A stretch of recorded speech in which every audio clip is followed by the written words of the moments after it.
سے متعلق آئین واضح ہے، آئین سے ہٹ کر کوئی بھی جج فیصلہ نہیں دے سکتا۔ چیف جسٹس کے مخصوص نشستوں سے متعلق کیس میں ریمارکس، کہا سنی اتحاد کونسل سے تو انتخابی نشان واپس نہیں لیا گیا، آئین پر عمل نہ کر کے اس ملک کی دھجیاں اڑا دی گئی۔ میں نے آئین پر عمل درآمد کا حلف لیا ہے، کسی سیاسی جماعت یا حکومت کے مفاد کو نہیں، آئین کو دیکھنا ہے۔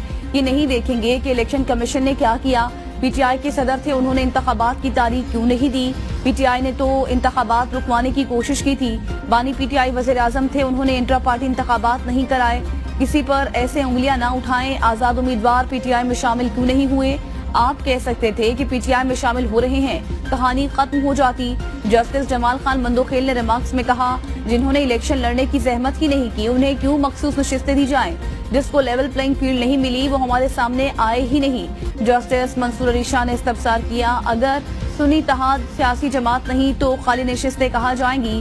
جسٹس اطہر من اللہ نے کہا کہ سنی اتحاد کونسل اب تک رجسٹرڈ جماعت ہے، الیکشن کمیشن کی ڈیوٹی تھی وہ ہاؤس مکمل کرتا۔ چیف جسٹس نے کہا کہ آئین کی بات کریں، جسٹس اطہر من اللہ نے کہا پھر حقیقت بتائیں آئین کے تحت کب یہ ملک چلا۔